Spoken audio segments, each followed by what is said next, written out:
Hello everybody, this is Mr. Rob and welcome back to another episode of the South Carolina Gamecocks Dynasty here on EA Sports College Football 25. It's an exciting one today because we're going to get through another offseason here in the series and set the stage for year 3. I'm not going to give any spoilers, but it is going to be an exciting one. So if you're excited for more, make sure you drop a like, you subscribe down below, especially if you want more Dynasty Mode content.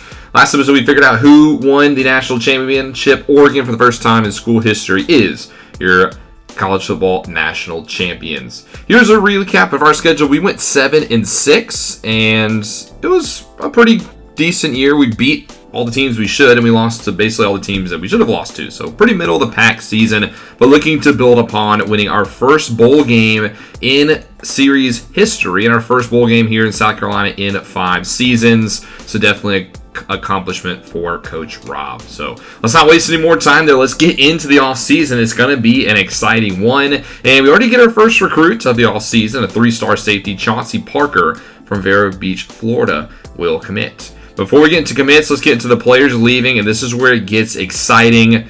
Well, almost not really exciting, but anxiety, because we got a lot of players leaving. Jalen Kilgore is transferring, our star safety, and he's not the only one. Lenore Sellers is gone. He has decided to transfer. No! Our starting quarterback is out. So we're going to replace Lenore Sellers. I thought he was amazing. And now he's out the door.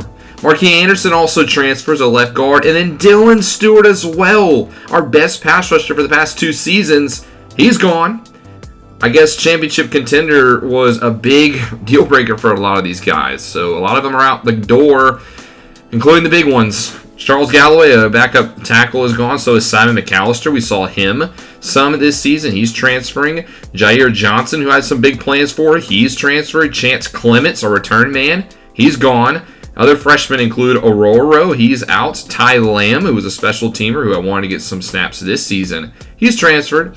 And then a center in Kamani Evanson as well. And then, of course, the graduating people as well. Brian Thomas graduates. TJ Sanders graduates. Nick Elskins. Barry Mayo. Nick Emanwari, who's probably going to be a high draft pick. We've lost a lot of talent here, as you can see down the board. Jared Brown, a wide receiver. Gear also graduates. This is going to be a very new-look Gamecock team, and I don't know if we have the talent to replace all of them. Here's a look at the quarterback position. Sellers is gone, and right now the top guy is Dante Reno, a redshirt freshman from Massachusetts. Is he worthy? Is he? Do we believe he can be a starter? There's also Josh McDaniel, who we recruited last season, a freshman from Chester, South Carolina, a 3-star commit. But again, I don't know if they're necessarily the guys for the job. So we just lost a lot of talent, so it's time for the offseason recruiting. And here's what we have so far. We've had a pretty decent class, and led by 5-star athlete who will probably be linebacker Colby Boyette. 4-star tackle Ari Big Hill's another big one. Kevin Fine also on the offensive line. We've added Vernon Ryder as well, a 4-star wide receiver who's got some speed. Wade Mann, who will probably be a halfback, so that'll help some of the loss of McAllister and company. Jamerson Felix, a 3-star wide receiver from Hollywood, Florida, who's got good catching ability. LaShawn Ivy, who could be a quarterback. He is a gym 3-star athlete. Alfonso Bird, also a wide receiver. And then James Eskridge and Chauncey Parker in the secondary. But with all the big names leaving, I think we need to hit the portal hard this year. We're currently the 36th ranked class in the nation, but we have a chance to really shake it up in the transfer portal. So we're going to take a look at a lot of players today. Shameik Jones, a 3-star who played last year at Georgia Tech. He's got us at the top of his list, and we need to replace TJ Sanders and company, so he's going to get one. Denelius Johnson as well in the halfback or in the linebacker room, a 4-star who played last year at Kennesaw State. We're going to target him. Caden Curry from Ohio State, who was a part of the national championship team just a couple of years ago. He's got some interest. We're going to try to bring him in on the D-line. Tracy Stevens, a blocking tight end right here from Columbia, who played for Marshall.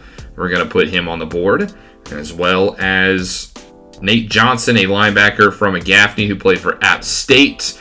Again, just targeting all these players. Quarterback as well. The only quarterback who's shown interest in us is Roquan Barber. He was at Coastal last year. He's from Columbia. So we're going to try to add him back to his native roots. Jason Zandamela, a 4-star center from Florida last year. We could poach him as well from a rival. Malik McNeil, a 3-star who played at Georgia State. He's got some interest, and I think we could steal him from some of those other teams. So let's look at how all these players look. Shameik Johnson, the 3-star from Camden. He's got 98 strength. We're going to send him the scholarship and the house. At quarterback, Roquan Barber. He looks okay. 89 throw power is a little low, but he's kind of accurate. He's got some speed. We're going to try to get him in the mix and figure out this new quarterback position. Donelius Johnson, we hit with Cam Robinson last year in the transfer portal. How about 83 zone from him? They would be a great duo. We lost Dylan Stewart. Caden Curry could be the guy to try to replace him. 90 block shedding. He's going to be a run stopper. Tracy Stevens, the blocking tight end. He's not overly that impressive, but he is from Columbia, so I do want to keep him in the mix. Nate Johnson, a power rusher on the outside who can also zone cover with that 78. A little slow, but it could be a 3-down linebacker for us. Jason Zandamela, we know how bad our offensive line was last year. How about those finesse blocking traits? My goodness. Malik McNeil, how about the right tackle? He's got pretty decent traits as well. All these transfers would be big gets for us. We're also going to target 2-star Quincy Cumberland. He is a freshman. I think he's got pretty decent strength, so why not add him to the fold? We go back, and there's also Jeremiah Smith, another Gator, who's a 4-star from Miami Gardens, Florida, and he has 94 speed and some great catching. I know we're pretty deep at receiver, but why not add more talent?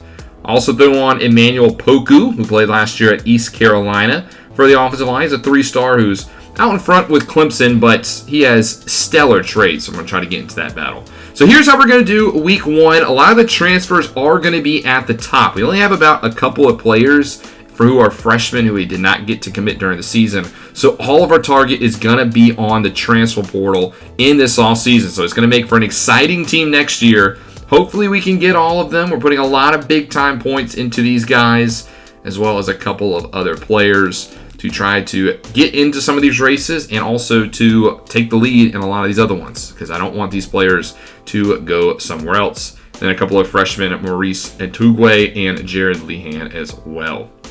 So we simulate the first week of the offseason, and we do get some commits right off the rip. 4-star freshman John Hajrulo from Knoxville, Tennessee. He's joining the fold in the offensive room. It's a big get. Scouting some more players. How about Cameron Durant, a transfer who has pretty good traits. Add some more offensive linemen to the mix. We'll try to get him involved. And then here's how we're going to take week 2. Jason Zamandela, we're now in front for him, as well as Caden Curry. Those could be big gets. Shameik Jones already has a visit schedule. We're way out in front with him, so the transfer portal looking pretty good. We're being active, and it's paying off. Donelius Johnson we're still out in front of. Malik McNeil, we've taken over the military schools. And then even Emmanuel Poku, we've shot up to 2nd, passing Clemson. Just got to get past NC State. Roquan Barber, we're now in front, battling Appalachia State for him. Cameron Durant just got a little bit more progress. Just added him to the board. Jeremiah Smith, that one's probably going to be an uphill battle, but we do have a couple of other freshmen as well that we could close out on relatively soon. So far I like where we're at, and we added a couple of 2-stars in Sharif Miles and Nick Spitzer.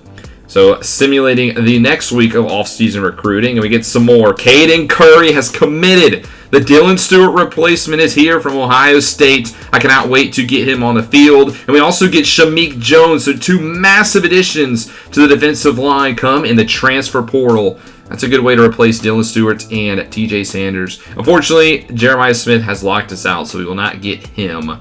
But so far, so good, I would say. And look at some of these battles. Johnson's heating up. We're still in front with Sandamela. We passed on a Poku, who's now, and we jumped way out for Cameron Durant. So a lot of these guys aren't getting multiple offers, and the fact that we've submitted them early has put us well in the lead in these battles. So let's simulate another week and see what happens. And we get even more good news. Jason Zandamela, the center from Florida, has committed, beefing up the offensive line. Our trenches have gotten so much better this offseason. And then how about Donelius Johnson? He commits. The former Kennesaw State linebacker will tag on with Cam Robinson. And then Malik McNeil as well, the 3-star from Garrison, North Carolina. And we do get Poku. We get aggressive, and we steal him from NC State. Also getting the kicker in Marquise Atugwe, the freshman from Hilton Head, as well as freshman tight end Jared Lehan. So we get everybody. Our recruiting class is almost set. And a lot of these guys were still out in front for. Roquan Barber, we're still out in front. Durant, Johnson. And now with all these commits, we can go max points into everybody left on the board,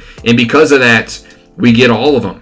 Cameron Durant, he commits, the center from Somerville originally. Welcome back to South Carolina. Nate Johnson as well. How about you, pass rusher from Gaffney? Welcome. Roquan Barber is back in Columbia. We'll see if he can win the starting job. And then also on the freshman front as well. Well, there's actually 2-star Quincy Cumberland. My bad. Sorry, Quincy. Didn't want to cut you off. Sharif Miles as well. So a couple of other transfers looking very good. And that completes our class. I was very impressed with what we were able to do in the offseason. I did not think we had a good recruiting class. And I thought we lost a lot of key players. But this year, we went hard in the transfer portal, and I believe it's going to pay off. I believe all these guys are going to come in, they're going to be able to compete, and we could be a top team in the SEC this year, as you see all these players that we were able to sign. Exciting times here in Columbia. Massive change coming to the Gamecocks next season. I cannot wait. Here's a look at where some of the top prospects went. Alabama got the number 1 guy on the board. You can see a lot of Big Ten go as well. Michigan, pretty active. They get 3 of the top 8. And then we saw a couple of guys going to the SEC. Texas getting involved. Another 5-star quarterback from them. They don't need any more quarterbacks. As well as Clemson. They get Shepley, a quarterback for the future over there once they decide to move on.